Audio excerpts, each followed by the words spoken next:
Invercargill City is the commercial centre of southern New Zealand.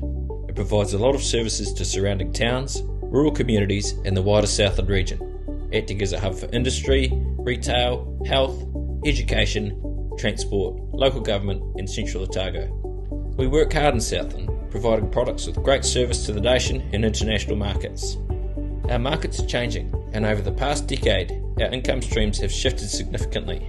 Imagine $140 million of council money which comes from Invercargill City Council's rates, bills, assets and loans being funneled into big companies that don't belong in Invercargill. This is what's happening. Most of the money goes outside of the area we live. We earn it, borrow on it, pay interest on loans for it. Then the money is gone forever. But there is a local way. This money could be the lifeblood of our local economy instead of going.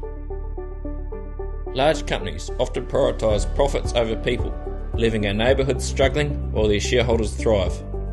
They take our money to provide a service to our communities, while locals just live off a small wage, small businesses close their doors, and our neighbourhoods lose their unique character. As a local in Invercargill, you are currently employing approximately 400 Invercargill City staff, 12 councillors and 1 mayor, council committees and board members, which cost over $25 billion per year. But most of the money that comes into your council is going away to companies that have no vested interest in our local economy. The money is spent and gone forever. When we invest locally, dollars spent in council create infrastructure and services, but they also get another life, circulating the funds around inside our region. A dollar that stays here, creating more jobs, supporting more businesses and strengthening families. Imagine redirecting $140 million to local businesses, supporting your neighbours, creating growth and revitalising us into a new reality. By investing locally, we can create an economy that empowers local businesses. We can build a circular economy in Southland, feedback loops, so money comes in, it goes out to our community instead of disappearing forever, then rotates around your community. When we have a localised economy, the money has a good chance of coming back to you. That's where the famous old saying, "What goes around comes around," originates from. It is talking about true community and what happens when we look after our neighbours, connect with each other, and grow our capacity to give back to those we know, those we share our lives with. Circular economies can give back to you after you have given, because there is local flow. Localisation is about reclaiming our economy. It's shifting the work from distant corporations to the heartbeat of our community. It's about circulating the money and using it more wisely. Together we can build a brighter future. This presentation is about the businesses a city the size of Invercargill could contract with. We draw 2 pictures of how money is used. In Model 1, a picture of the current model, we involve big businesses and the money is gone forever. In Model 2, we show what can happen when we think local, develop businesses that belong here, and share the money around our homeland. There is a more wise and diligent way forward, a better way of managing local resources. Invercargill serves a population of around 51,000 people, with a further 7,000 surrounding the Invercargill city boundary. There are about 23,500 households. In Invercargill, a significant level of borrowing is tied to capital projects or infrastructure.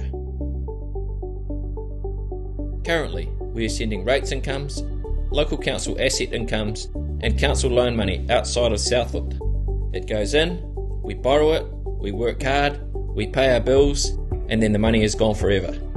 This video illustrates how a city the size of Invercargill allocates its council income and borrowings to various activities and services that support the community and build infrastructure.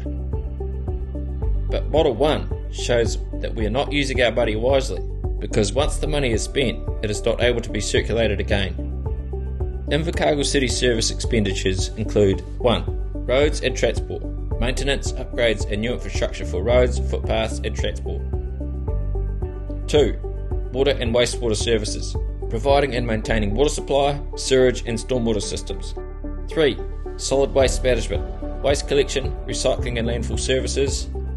4. Community services, libraries, parks, recreation facilities, events and community development programs. 5. Urban planning and development, building consents, environmental management and city planning. 6. Public safety, emergency services, civil defence and regulatory activities. 7. Economic development, Initiatives to support local businesses and economic growth. 8. Debt repayments. Servicing borrowings used for large projects or infrastructure. In Invercargill, extra development capital has been used recently on pipelines, housing units, Anderson Park, house restoration, the museum facility, upgrades to council flats, Don and Esk Street upgrades, and an island for the tuataras. Since we don't have all of the data on Invercargill City Council's capital investment for this financial year, this video shows 2 pictures of how a city with the same population and setup could choose to proceed from here. We will show what we could do to circulate the money inside Southland and build a resilient, localised, circular economy. Model 1. We could repeat the current way and spiral down, focusing on employing international corporations, large contracted companies that do not belong in Southland, spending billions of dollars on external consultants and legal advisors.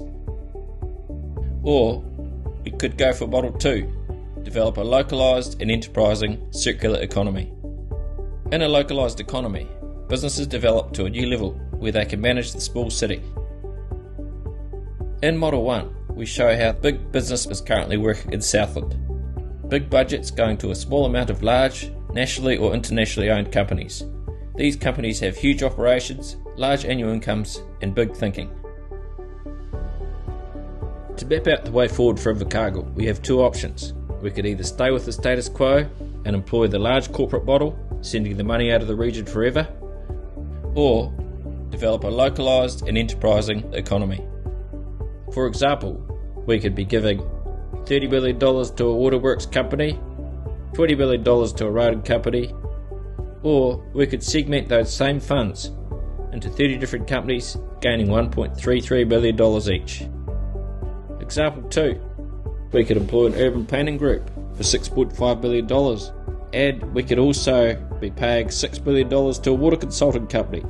We could well spend our funds with an infrastructure and international consulting firm and takes $2 million. Or we could segment those same funds into 45 companies, making $320,000 each for consulting and professional services. Example number 3. We could send our money to the large corporate model for waste management, allocating $7 million to one company and $10 million to another. Or we could be more enterprising and develop a localised circular economy for waste management, employing 20 companies, allocating $950,000 to each company, and implementing innovation, technology for reusing those materials in the south and creating products. Example number 4. We could develop community services, employing a large corporate model for roads and transport. Employ a big bus group. We could allocate $14 million to them for public transport services, including buses for the city transport. Or we could take those same funds and employ 40 companies, give them $250,000 each, and drive our people around in vans. Example number 5. We could manage our parks and recreation services from a Christchurch-based company, which we give $4.5 million to. We could allocate another $3.5 million to an Auckland-based company for playgrounds, outdoor recreation equipment, and maintenance of public services in the parks. Or we could employ 25 companies for $320,000 each and keep the money inside the Southland economy. Example number 6. We could allocate $8 million to an Invercargill company, and we could allocate $5 million to a Christchurch-based company for construction projects, including the development of community spaces and facilities and housing initiatives. Or we could employ the local and enterprising model across 26 companies with contracts for $500,000 per company. Example number 7. We could employ a large corporate model for ICT and technology in the Invercargill City Council. We could employ accounting firms from outside of the region with head offices in Auckland, or under the localised and enterprising model, we could use those same funds to employ 5 local companies which make $800,000 each and keep the money inside the region. Under the localising and enterprising model, local business collaborations become far more possible. Money stays inside the region and circulates inside that region. What goes around comes around. The Invercargill City Council can still have a budget, but the money can stay inside the economy. We could choose to employ 26 companies that do not belong in Invercargill, or we could employ 261 Southland-owned companies, Invercargill businesses. The choice is ours. The way that we need to approach the future of Invercargill is to challenge the current contractual and financial arrangements of Invercargill City Council. We can develop a new hierarchy so that Southern businesses have access to information first, with consulting services and support to grow their business. Elderly, retired professionals can be paid to consult too. Local companies can contribute advice on budgets, strategies, and develop timelines for Invercargill and Greater Southland facilities to develop. We have the capacity and the know-how to make our local economy work. We do not need to rely on the large corporate model. 1. We need a new local city and regional tendering system. The introduction of a new local city and regional tendering system will provide a more inclusive and competitive environment for businesses. This system will reduce barriers to entry for small to medium-sized enterprises. 2. We can develop the capacity of our local businesses. To enable local businesses to successfully take over contract work from previous service providers, capacity building initiatives are essential. This includes offering training and access to resources to help businesses meet the necessary standards and scale up their operations. 3. Non-regulatory council services need to be improved. Council workers can upskill in providing services to play a crucial role in supporting the integration of small to medium-sized enterprises.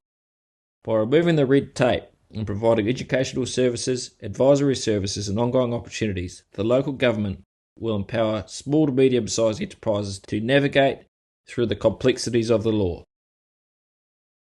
Localising services and supporting enterprise development will enhance our city and region, helping to build a resilient, thriving, energised, self-sustaining local southern New Zealand economy.